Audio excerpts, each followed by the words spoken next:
Hello, everyone. This is Joe Riggio with Socially Joe. On this episode, I'm joined by Jenny and Mike Schenk, who I met through a connection, Lisa Frick, who was on my show with Infinite Wishes. But then I also met Jenny at a networking event last week, which was like kind of ironic. You run into people.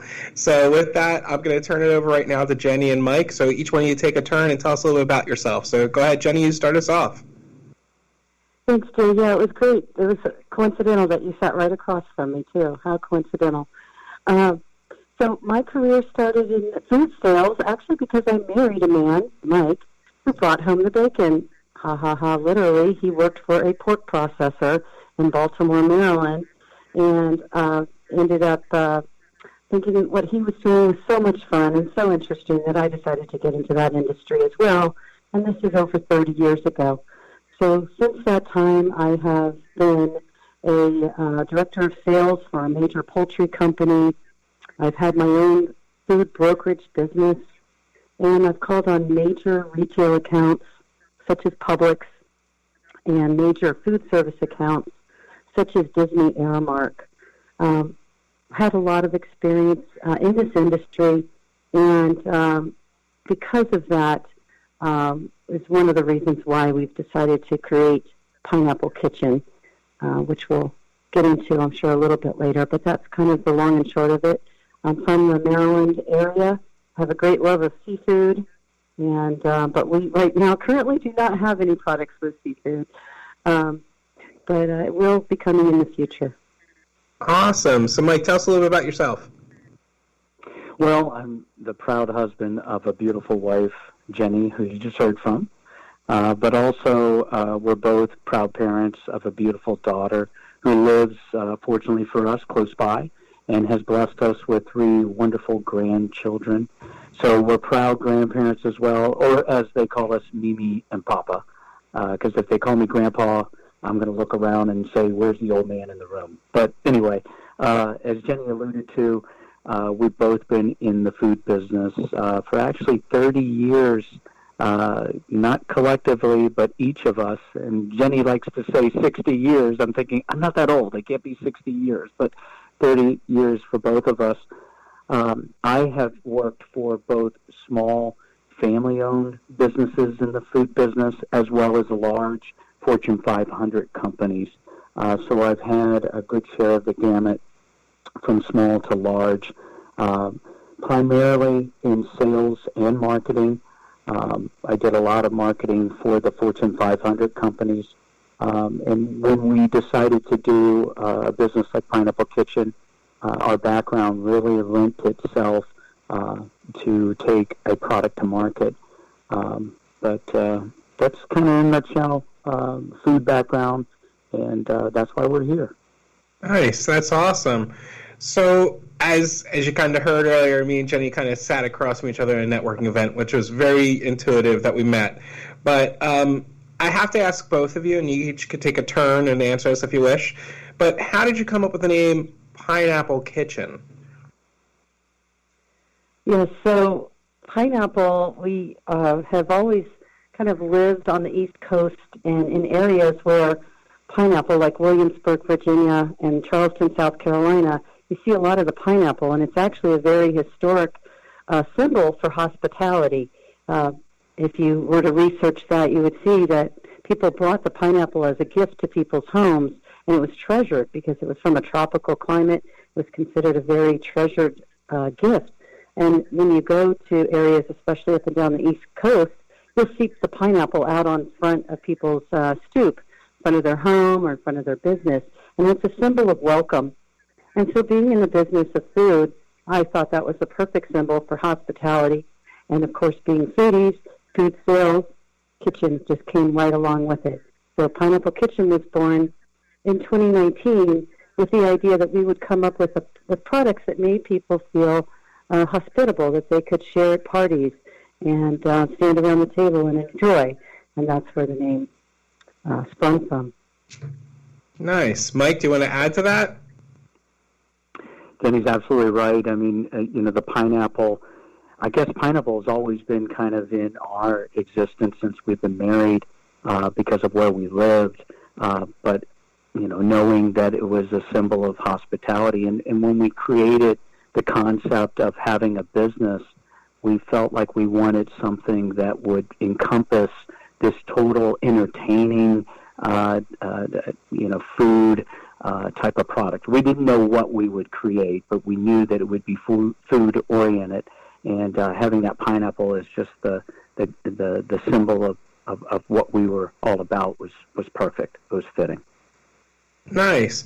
So what made you decide to start your own food brand, in a sense? Well, the 30 years that we've been doing the food business, we've always tossed around the idea, hey, you know what? We need to do something for ourselves. As we like to say, we're kind of tired of making other people wealthy. Obviously, the companies we worked for, they compensated us, and we helped build their product line, their business, their branding. But we've always fantasized and dreamed, hey, maybe one day we could do our own brand. So we've talked about this for probably, the last 30 years. But it was making that, I guess, that commitment, that, taking that leap of faith and saying, we can do this. We have the experience. We have the relationships that we need to go to market, and we have a good sense about what we think people might want. And so that's kind of how it all evolved. Nice. Jenny, do you want to add to that? Yeah, absolutely. Everything Mike said, we felt like timing was good for us at the point of life we were in and the experience we had. And again, knowing the industry and knowing people in the key locations in large retailers and large food service accounts made the entryway into creating your own brand a little bit easier. A lot of people start, with the idea of this, but then they have no connections or really no actual knowledge of what maybe even a food pallet is, a pallet that you stack your products on. There's just so many ins and outs to the business. So just using all of our knowledge, timing was perfect. That's nice. I love it. So tell me how you came up with the soft pretzel bite and dip concept. So Jenny, if you want to take it, and then Mike after that. Absolutely. So Mike has worked for several major soft pretzel companies, and he has told me in the past a very large retailer had inquired about having a dip be paired with the pretzel bites, something that a lot of soft pretzel companies won't do because of, they just don't want to get into the dip business. They do pretzels. That's what they do. And so we had the opportunity last, I'd say it was November of 2019. We were in Detweiler's locally, and I'll let Mike continue with the story. But that's kind of where the whole idea of what we would take to market came about. Nice. All right, Mike. So we're in Detweiler's, and Jenny said, let's go over and look in the bakery, and look, they have soft pretzels here.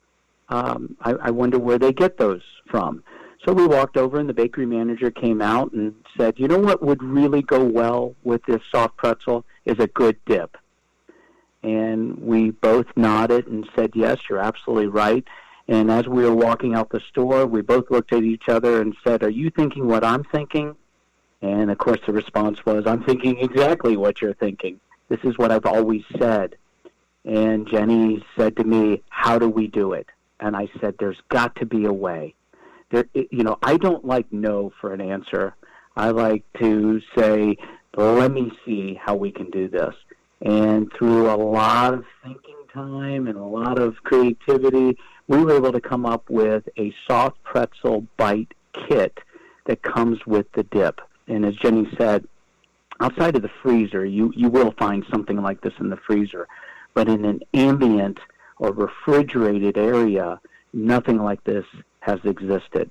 So we created this pretzel kit in giving what not only the retailer wants, but what the consumer has been probably looking for. I don't want to go searching for a dip, a mustard, a beer cheese, a chocolate dip. Can this all come in one package? And that's what we created. But I will have to say this, Joe, when we came up with that concept, and obviously pairing it with our brand name, Pineapple Kitchen, that really wasn't what we wanted to be. We didn't want to be a pretzel company. We want to be a hospitality food company. The springboard just happened to be our pretzels and our dips, which I'm proud to say we are now in 100 gourmet, or probably over that, but 100 gourmet stores all over the country, from New England all the way down to Miami, over to Naples, up through Sarasota, and then out west, we're in California in some gourmet supermarkets out there. Wow, that's amazing. I love it. So then let me ask you this. It's a side question. How many dips can you actually have in a kit? Like, is it like a few in there, or is it like you have to pick one that's like a honey mustard, one's this dip, one's, I don't know. So actually, currently, the way we have it set for retail sales, there's one dip per kit. And it's 4 ounces of dip, and it's in a microwavable safe container, so you can heat up that beer cheese while you're heating up your soft pretzel bites, which also comes with pretzel salt. So it's a nice little kit, and it heats about 20 or so soft pretzel bites. And it is real easy. Like within 10 minutes, you've got a nice dip. But it is a solo dip. Now, if you were to buy from us online, or you were to buy from us here at our tasting room, you can choose different dips and have multiple dip options. So you can have the beer cheese, you can have the chocolate hazelnut if you're having a party and you want to have different ones. So yeah, that is an option available online at PineappleKitchen.com or here at our tasting room. Nice. That's great. So then, obviously this next question, it goes through everyone's mind with every business. But what were some of the challenges that you faced opening a wholesale operation in March of 2020? Because this is during the COVID times. Yes, it was. In fact, Mike and I obviously didn't have a crystal ball, did not know, like many, what was going to happen when we signed our lease the beginning of March. It was prior to everything hitting the fan, and we had all this business lined up. As we discussed, we had our distributor lined up to go into a lot of retailers. We had a big fundraising program all lined up with the school system, and they were going to include us in their flyer for kids to purchase. But that got canceled, and it was very, very challenging. And as Mike said, we looked at each other and said, we can just quit now, right where before we really get started, or we can forge ahead and figure out how to make this work. And I'll be honest, if it wasn't for online sales, we probably wouldn't be here still. We were able to turn and pivot into online sales through the whole Easter season there, and until the gourmet distributor was able to pick us back up again and distribute us into all those retail stores we had lined up. So that was a big challenge for us and a little concerning, but we're still here. So that's good. That's good. Mike, do you have anything to add to that? Well, my mantra is don't give up. Don't ever give up. Jenny and I have never given up, throughout our whole relationship in everything we've done. You figure out a way, and that was a big challenge because, it wasn't only going to affect us trying to, get our business off the ground, but it was going to affect us financially as well. But we just took that attitude that, hey, let's just move forward. We'll figure it out. And a lot of pivoting went along with that.